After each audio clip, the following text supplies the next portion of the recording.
하나님의 은혜가 각 가정에 계신 여러분들과 지금 이 자리에 계신 여러분들에게 동일하게 임하시기를 주님의 이름으로 간절히 축원합니다. 각 가정에서 예배를 드리시는 여러분들의 기도 소리와 또 찬양 소리가 그립습니다. 그럼에도 불구하고 하나님이 우리와 함께 하시고 하나님이 우리의 능력이 되시는 줄 믿습니다. 지금 이 순간에도 예수 그리스도가 저와 여러분의 소망이십니다. 주님의 소망이 저와 여러분 가운데 충만하게 임하시기를 축원합니다. 우리는 갑자기 예상하지 못한 일이 닥치거나 아니면 집안에 무슨 일이라도 생기면 아니면 지금처럼 온 세상에 전염병이 퍼져 많은 사람이 죽어가는 것을 보면 하는 말들이 있습니다. 세상이 악하기에 우리는 지금 벌을 받는 것은 아닌가 그렇게 말하는 거죠. 그래서 곳곳에서 회개하자는 소리들이 넘쳐나는 것입니다. 회개하라, 천국이 가까웠다고 하는 거죠. 그런데 인간의 죄 때문이라고 그렇게 이야기하는 자들 중에도 진짜가 있고 또 가짜가 있다는 것을 알아야 합니다. 우리의 모든 질병과 인간의 죽음은 죄로부터 시작한 거 맞습니다. 그런데 이 질병도 그렇기 때문에 죄 때문인 게 맞겠죠. 근데 문제는 이 죄라고 깨닫는 것으로 죄 때문이라고 이야기하는 것으로만 끝나면은 아무것도 아니라는 것입니다. 세상에 죄 때문에 이런 질병이 왔다고 그렇게 말한다고 해서 우리가 거룩해지는 것은 아니라는 것을 알아야 합니다. 고난주간에 내가 감정적으로 우울하다고 해서 내가 예수 그리스도의 고난에 동참한다고 착각해서는 안 되는 거죠. 우리 주님은요, 누군가가 가늠한 여인에게 돌을 던진다고 그 돌을 던지는 그 사람을 거룩한 사람이라고 말씀하신 적이 없습니다. 죄 때문입니다. 그런데 그럼에도 불구하고 이 죄 때문이라는 것을 아는 것으로만 그치는 것이 아니라 우리들을 죄에서 구원하신 주님의 사랑을 깨달아야 합니다. 오늘 본문에 보시면 하나님이 에서가 아니라 야곱을 사랑하셨다고 말씀하십니다. 이런 환난 중에도 재앙 가운데에도 우리들이 에서가 아니라 야곱이라는 것을 알려주시는 거죠. 하나님이 저와 여러분을 지금 이 순간에도 사랑하고 계시다는 것을 알아야지 합니다. 노아 시대에도 세상에 죄악이 가득했습니다. 그런데 하나님은 온 세상을 심판하시는 그 순간에도 하나님은 하나님의 백성들을 지키시고 구원하셨다는 것을 잊어서는 안 되는 것입니다. 저와 여러분을 사랑하시는 하나님이 지금 이 시간 저와 여러분을 구원하시는 줄 믿으시기 바랍니다. 우리는요, 홍수에만 집중하면 안 되는 것입니다. 심판에만 집중하면 안 되는 거죠. 세상에 죄로 가득 찼다는 것에만 집중하는 것이 아니라 한 걸음 더 나아가야 됩니다. 구원의 방주 되신 예수 그리스도에게 집중해야 합니다. 예수 그리스도를 알지 못하면 아무것도 아닌 거예요. 로마 군인들에게 끌려가면 언제 죽을지 모르는 그러한 상황, 그 절박한 순간에 주님이 찾아오셔서는 평안하냐고 물으십니다. 풍랑 때문에 죽을 것 같은 그 절박한 순간에 주님이 찾아오셔서는요, 풍랑에 대해서는 단 한마디도 말씀하시지 않고 우리의 믿음이 없음을 안타까워 하시더라는 거예요. 로마 군인 때문에 죽게 되었습니다. 풍랑 때문에 죽게 되었습니다. 이 질병 때문에 주님 내가 죽게 되었습니다. 그런데 주님은요, 로마 군인도 아니고 풍랑도 아니었어요. 저와 여러분의 마음에 하나님의 평강이 있는가를 물으시는 것입니다. 지금 이 순간 저와 여러분 안에 믿음이 있는가를 보시기를 원하시는 거예요. 저와 여러분 가운데 하나님의 평강이 있기를 원합니다. 우리 안에 참된 믿음이 있어서 이 풍랑을 넉넉히 이기게 되기를 주님의 이름으로 간절히 축원합니다. 누구가 죄인이라고 하고요, 또 누구 죄 때문이라고 하고 세상이 죄악으로 가득하다고 아무리 이야기해도요 달라지지 않습니다. 세상 사람들도 다 아는 거예요. 믿지 않는 자들도 세상이 죄악으로 가득 차 있다는 것을 알고 있습니다. 이것으로 끝내면 안 된다는 거예요. 근데 그 상황 앞에 우리가 무엇을 하고 있는가 하는 거죠. 도대체 뭘 하고 있는가 하는 거예요. 안타까워하고 한숨 쉬는 것만으로 끝내서는 안 된다는 것입니다. 회개가 아니라는 거예요. 진정한 회개는 우리들을 죄에서 구원하신 예수 그리스도를 바라보게 하는 거예요. 우리의 죄는 예수 그리스도께서 십자가에서 이미 다 사하신 것입니다. 최소한 믿는 자들에게 죄 때문은 아니에요. 벌 주시는 게 아니라는 거예요. 두려워서 회개하는 게 아닙니다. 주님을 사랑하기에 돌아서는 거예요. 탕자가 아버지를 사랑하기에 돌아서는 거예요. 그 크신 아버지의 사랑을 알기에 돌아서는 거예요. 아버지가 두려워서가 아니에요. 세상은 끊임없이 종말이라고 이야기하면서 저와 여러분을 두렵게 하려고 합니다. 진정한 회개가 일어나지 않아요. 저와 여러분의 마음에 하나님의 사랑이 부어지기를 축원합니다. 이 시대 가운데 드러나야 하는 것은요, 특별히 하나님의 자녀들에게 드러나야 하는 것은 심판이 전부가 아니에요. 우리를 구원하신 예수 그리스도가 드러나야지 됩니다. 코로나가 집중되는 게 아니라 그럼에도 불구하고 예수 그리스도가 집중되어져야 됩니다. 사순절을 지나 오늘이 종려주일이고 또 다음 주일이 부활주일이지 않습니까? 주님이 저와 여러분의 죄를 대신해서 십자가에 달려 돌아가시고 부활하신 거죠. 우리는 그 주님을 믿는 것입니다. 그 주님이 지금 이 순간에도 저와 여러분을 붙들고 계시다는 거예요. 세상은 마귀가 뿌려놓은 가라지 때문에 어떤 환란이 일어날지 예측할 수 없는 시대에 살고 있습니다. 근데 그걸 어떻게 예측하는가가 중요한 게 아니에요. 내가 얼마나 시대를 꿰뚫고 있는가가 대단한 게 아니에요. 정말 지금 이 시대에 중요한 것은 하나님 아버지를 얼마나 사랑하고 있는가 하는 거고, 그 사랑이 내게 지금 있는가 하는 거고, 그 사랑에 감격하여 지금 나는 예배를 드리고 있는가 하는 것입니다. 이 시대는 지금 홍세에만 집중하고 있는지 그런 것은 아닌지 답답해요. 그리스도인들조차도 매일같이 확인되어지는 것이 질병에만 관심이 있지는 않는지,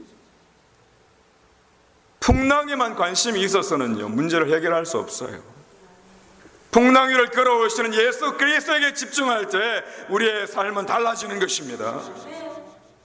지나치게 세상의 종말을 운운하면서 심판에만 집중하고 있지는 않는지 생각해 보아야 저는 아니라고 생각합니다. 세상 끝날까지 우리와 함께 하신다고 약속하셨기 때문입니다. 환란이 있을 겁니다. 더 심각한 환란이 오겠죠. 그럼에도 불구하고 하나님은 우리를 놓지 않으시는 것입니다. 죄 때문이라고 하고 회개하자고 합니다. 그러면 다 되는 건가요? 여러분, 제 말에 오해하지 마십시오. 우리가 아무리 회개하고요, 우리가 아무리 눈물을 흘려도 아무 소용없습니다. 회개가 나의 의가 될 수 없는 거예요. 우리의 회개가 회개로 되어지는 건 하나님이 나를 사랑하시기 때문에 그렇습니다. 내가 이렇게 회개했으니 되어져야지, 아니에요. 하나님이 우리를 사랑하시기에 돌아오는 자녀들을 품에 안으시는 것입니다. 여러분, 이 시대는 구원의 방주에 더 집중해야 합니다. 나와 함께 하시는 예수 그리스도에게 더 집중해야 합니다. 정말 그분이 나와 함께 하시는 것이 무엇인지 알아야지 합니다. 내 안에 그분이 계시다는 것이 무엇인지 알아야지 합니다. 회개를 하면 다른 사람을 원망하는 것이 아니라 놀라우신 하나님의 사랑을 알게 되는 것입니다. 진정한 회개는 그 아들의 아버지가 얼마나 나를 사랑하는지 깨달은 것처럼, 진정한 회개는 아버지가 나를 얼마나 사랑하시는지 알게 되는 겁니다. 이 기간에 하나님이 우리를 얼마나 사랑하시는지 진실로 알게 되기를 주님의 이름으로 간절히 축원합니다. 사랑하는 성도 여러분, 우리는 때때로 하나님의 사랑을 의심할 만한 상황을 만날 때가 있습니다. 바라고 기도하는 대로 일이 잘 풀려지지 않을 때도 있고요. 나름대로 인내하면서 기다리고 또 기다렸는데 달라지는 것이 없을 때도 있습니다. 그럴 때 사단이 우리들의 마음을 흔드는 거죠. 하나님이 계신다면은 네가 그렇게 살겠냐는 거예요. 정말 하나님이 계시다면 네가 그 모양이겠냐는 거죠.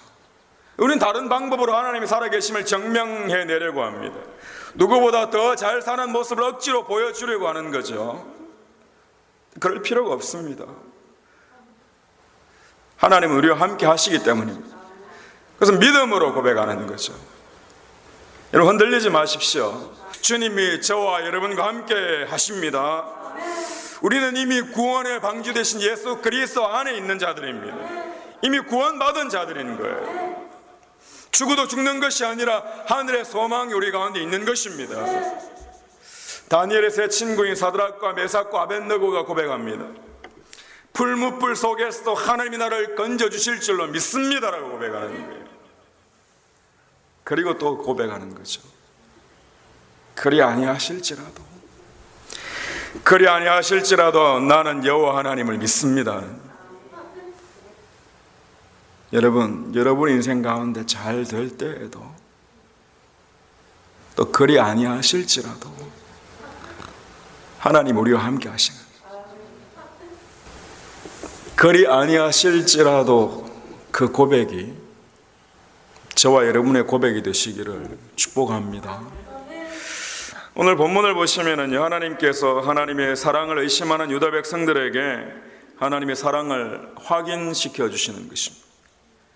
내가 야곱을 사랑하였고 에서는 미워하였다고 하십니다. 하나님은 왜 에서는 미워하셨는지, 그리고 야곱은 사랑하셨는지 이유가 정확하게 나와 있지 않습니다.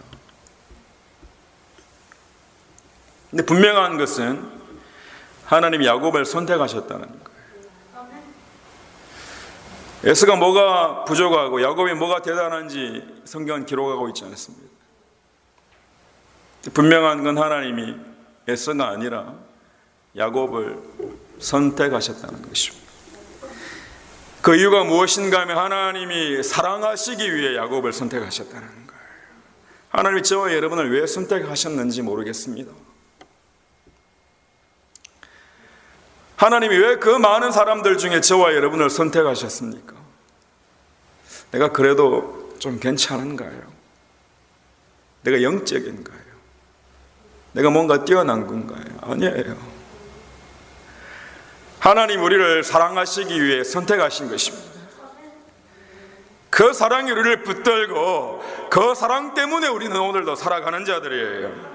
하나님은 택하신 자녀들을 끝까지 사랑하시는 하나님이십니다. 이사야 선지자는 놀라운 하나님의 사랑을 다음과 같이 고백합니다.